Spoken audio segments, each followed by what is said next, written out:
Presiden Korea Selatan dimakzulkan. Ada apa nih Bang ya? Ada apa nih teman-teman ya? Karena ada yang bilang katanya sejarahnya yang siapapun yang jadi Presiden Korea Selatan itu akan mendapatkan kemalangan. Katanya begitu ya teman-teman. Nggak tahu juga, ini ada videonya yang bilang begitu ya teman-teman ya.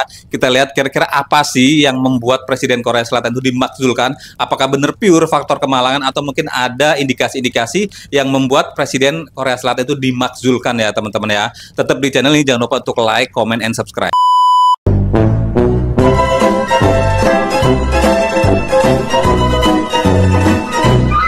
Assalamualaikum warahmatullahi wabarakatuh teman-teman, apa kabarnya? Mudah-mudahan kita semua selalu diberikan kesehatan. Amin, amin, ya rabbal alamin. Dan gak lupa gue pengen dibilang terima kasih nih buat kalian semua yang udah selalu dukung channel gue dengan cara like, comment, and subscribe. Dan buat teman-teman yang baru banget kenal channel ini, baru banget nemu channel ini, gue minta dibantu disupport channel ini biar lebih berkembang dengan cara diaktifin juga notifikasinya. Jangan lupa juga tombol subscribe-nya ya. Supaya apa Bang? Supaya nanti kalau misalnya gue upload video terbaru, kalian akan dapat pemberitahuannya nih, akan dapat notifnya centing gitu bunyi lah ya teman-teman. Nah, gue penasaran nih ya, katanya ya Presiden Korea Selatan dimakzulkan ya. Banyak yang pengen beliau itu lengser ya teman-teman. Kira-kira karena apa sih ya? Coba kita lihat videonya. Tentu saja nih kita bakal bacain komentar-komentar dari kalian nih teman-teman ya. Karena kadang-kadang dalam satu buah video itu kita nggak bisa menemukan jawaban. Jawaban itu adanya di kolom komentar dari kalian semua nih, netizen-netizen yang luar biasa ya teman-teman ya. Kita langsung aja cek di video yang pertama nih. 윤석열 사망.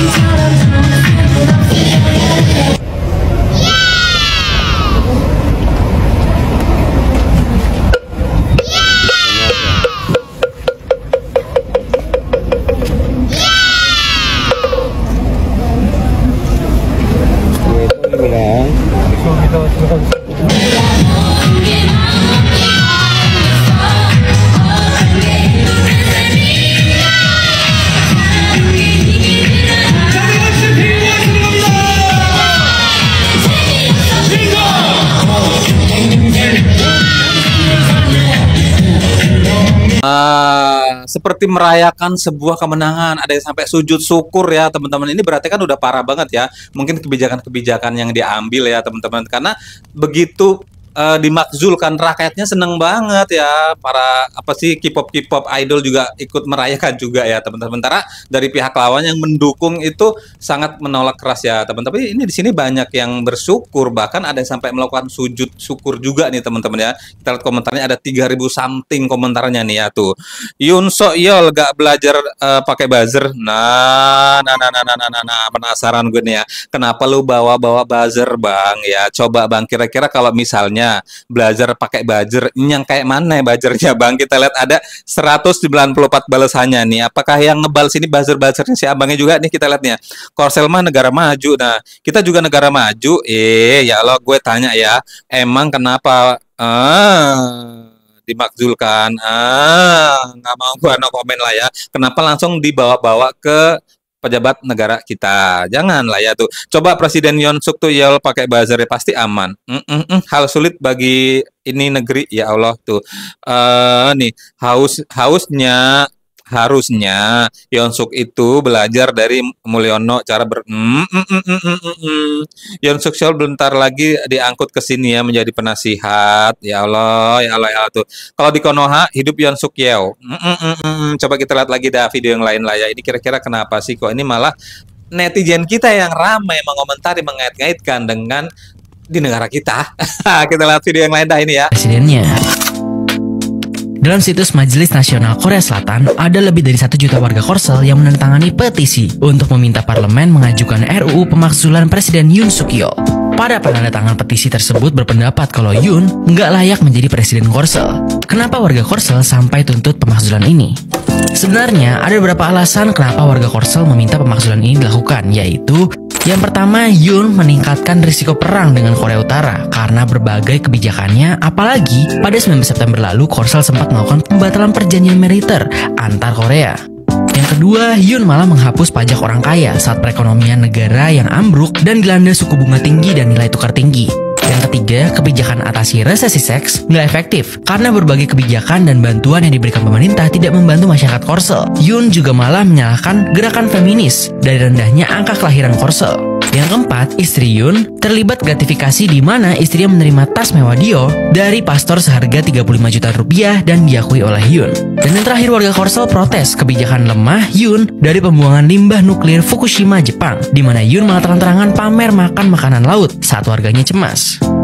By the way, petisi tersebut disebut memperoleh rata-rata 100.000 tanda tangan setiap harinya selama kurang lebih 10 hari setelah diunggah pada 24 Juni.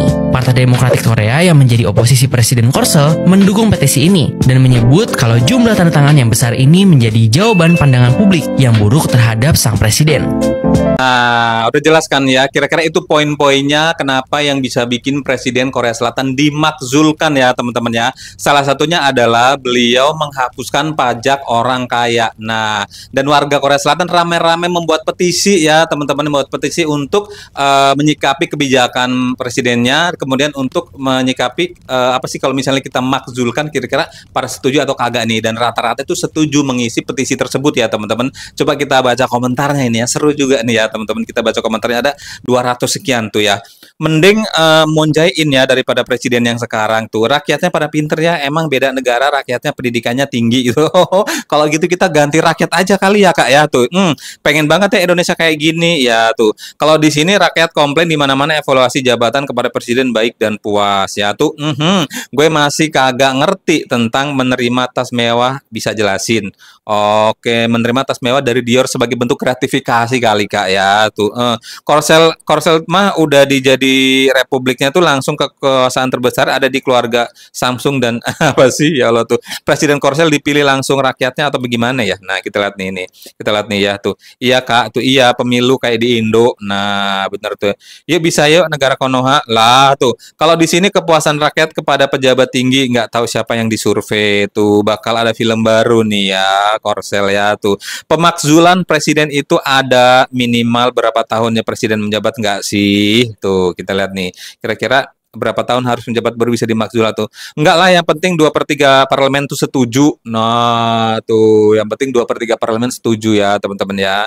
Kenapa emang kenapa? Coba kita lihat video yang lain aja dah. Semua presiden Korea Selatan pasti hancur hidupnya. Dari zaman kemerdekaan Korea Selatan sampai sekarang, hampir semua presidennya itu antara dibunuh, dilengsarkan, masukkan penjara, atau bundir. Nah, presiden yang ke-12 nih yang sekarang ini katanya tuh bakal dilengsarkan. Kenapa? Karena kemarin dia menggila dan menyatakan darurat militer di Korea Selatan. Nah, darurat militer itu apa sih? Darurat militer adalah situasi emergensi di mana hukum yang berlaku di negara itu adalah hukum militer. Di mana militer itu bisa menangkap siapa saja yang dianggap berbahaya tanpa melalui proses hukum seperti biasanya. Nah, kata Presiden Yoon, darurat militer kemarin ini guna untuk mencegah Korea Utara menghancurkan negara mereka. Aku nggak tahu itu bener nggak ya guys. Meski sudah berakhir sekarang, tapi ribuan orang Korea itu turun ke jalan dan demo besar-besaran meminta Presiden Yoon untuk dilengsarkan. Presiden lainnya gimana dong? Presiden pertama dilengsarkan, kedua juga dilengsarkan, ketiga digek sama asasin, keempat dikudeta militer, kelima dihukum meninggoy setelah turun jabatan, keenam dihukum penjara 22 tahun, ketujuh pernah dipenjara, ke-8 juga pernah dipenjara dan hampir dihukum meninggoy. Ke-9 dilengsarkan dan akhirnya bundir. Ke-10 ditangkap korupsi dan dipenjara 15 tahun. Ke-11 lengser dan dipenjara 24 tahun karena korupsi. Ke-11 tersangka aktif kasus penyuapan untuk sekarang ini. Nah, yang ke-12 yang sekarang ini bakal dilengsarkan katanya. Kenapa kok bisa banyak sekali yang dipenjara karena korupsi? Karena di Korea itu hukum dan penegak hukumnya itu luar biasa banget guys. Sebagai contoh ya, presiden yang memberikan korek api nih ke saudaranya sendiri, maka itu sudah dianggap sebagai dugaan penyuapan. Gila nggak? Beda sama Konoha ya. Kalau di Konoha lebih luas gitu kelihatannya. Mungkin kalau dilakukan peraturan dan penegakan hukum seperti di Korea, langsung ambruk itu negara Konoha. Menurut kalian gimana guys? Widih, sumpah gua kaget banget ya teman-teman, agak terkejut nih ya ngeliat video si abangnya ini, ngelihat sejarah runtutannya. Hampir semua presiden Korea Selatan itu mengalami kehancuran ya teman-teman ya. Pasti kebanyakan dimakzulkan, ada yang tiba-tiba gitu ya teman-teman ya. Dua dan ini yang terakhir kemarin dimakzulkan juga ya. Itu karena apa? Alasannya karena memang penegak hukum di Korea Selatan itu luar biasa. Jadi ngelihat sedikit satu kesalahan langsung diambil tindakan gitu ya teman-teman. Jadi kalau misalnya mau menjadi presiden Korea Selatan yang bertahan lama itu harus benar-benar perfecto jujurnya. Waduh, kira-kira seperti itu ya teman-teman. Coba kita lihat komentar-komentar dari para netizen. Apakah netizen itu setuju nih dengan sikap yang diambil sama rakyat dan penegak hukum di Korea nih? Kalau misalnya itu diterapkan di negara kita itu bagaimana? Nah, coba kita lihat dan baca komentar-komentar dari para netizen ini teman-teman nih. Oke, nih ya tuh presiden di Korea itu cuman untuk boneka ya, yang mengatur negaranya itu ya caibol. Apa sih ya Allah tuh? Insya Allah Anies Baswedan jadi presiden Korea Selatan tuh. Lengser itu apa ya? Serius nanya ya Kak ya. Tuh, yang belum tahu lengser itu lingsir. Oh, bukan Kak, ini ada 5 balasannya ya Kak ya. Oke, nanti dijawab nih sama netizen tuh. Lengser itu saudaranya lemper Kak ya. Tuh digusur Kak ya, dipecat Kak. Ya tuh. Tapi walaupun gitu Korsel tetap maju ya. Juga nih ada 6 balasannya di bawah ya Kak ya tuh. Sistem hukum di Korea Selatan itu cenderung lebih tegas dan independen sehingga pejabat tinggi bisa tetap diproses hukum sesuatu yang masih jadi tantangan di Indonesia. Oke. Kayak gitu belum bisa diterapkan di Indonesia katanya, masih menjadi tantangan yang besar kata salah satu netizen ya Kak ya tuh. Yang hebat itu bukan presidennya tapi yang hebat pemimpin perusahaan seperti Samsul ya. Ya mereka itu bergantung dengan oligarki perusahaan gede. Cuman kalau menurut gue itu nggak bisa seperti itu. Lihat aja 10 atau 20 tahun lah juga kolaps kalau terlalu oligarki. Insya Allah Abah Anies siap menggantikan presiden Korea Selatan lah. Ya Allah, ke Abah Anies lagi ya Kak ya. Coba kita lihat video yang lain aja dah. Guys, lihat nih, presiden Korea Selatan dimakzulkan. Itu netizen-netizen di sana ada yang nangis-nangis gak ya pakai lagu Dawai? Tapi kok bisa sih Pak sampai dimakzulkan? Padahal ada loh pemimpin di sebuah negara udah mana ingkar janji, hobinya pencitraan, demen ngerusak konstitusi, demen dinasti, malah dipuja-puja.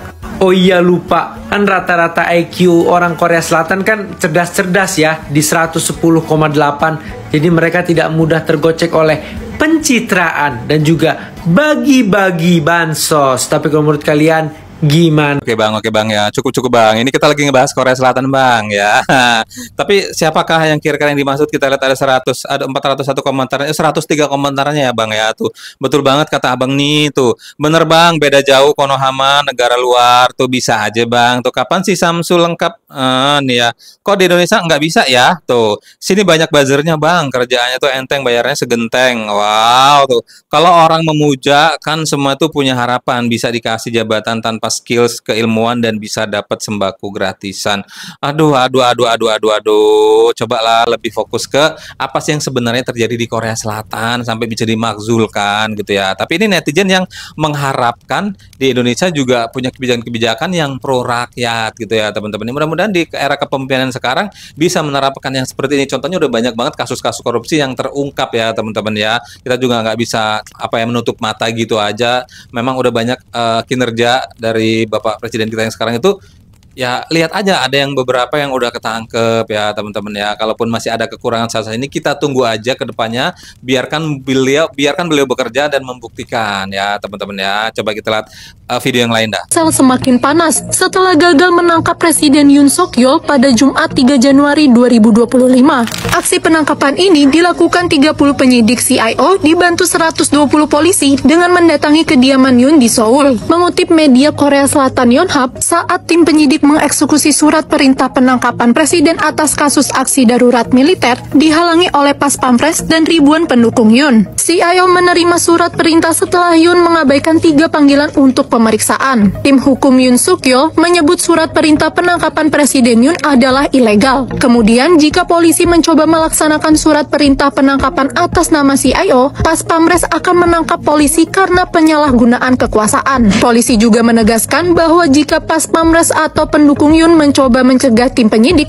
mereka harus ditahan atas tuduhan menghalangi tugas. Saat ini, Yoon masih diskors dari tugasnya setelah pemungutan suara pemakzulan pada 14 Desember 2024. Wah, ya teman-teman, beritanya sama ya intinya, dan komentarnya juga banyak yang itu udah beberapa mewakili intinya. Pokoknya kita sebagai warga negara Indonesia, apapun yang dilakuin kebijakan-kebijakan sama pemimpin-pemimpin kita support selama itu baik ya teman-teman ya. Dan di sini gue nggak mau banyak berkomentar ya, karena takut salah nih ya, karena ini sifatnya pemakzulan nih teman-teman. Terjadi pemakzulan di Korea Selatan gitu ya intinya lah ya teman-temannya, beritanya seperti itulah ya. Dan di sini gue pengen bilang terima kasih buat kalian semua yang udah selalu dukung channel gue dengan cara like, comment, and subscribe. Dan buat teman-teman yang baru banget nemuin channel ini, gue minta dibantu di klik tombol subscribe-nya, diaktifin juga notifikasinya, supaya nanti kalau misalnya gue upload video-video terbaru kalian akan dapat pemberitahuannya. Sampai ketemu di video selanjutnya. Wassalamualaikum.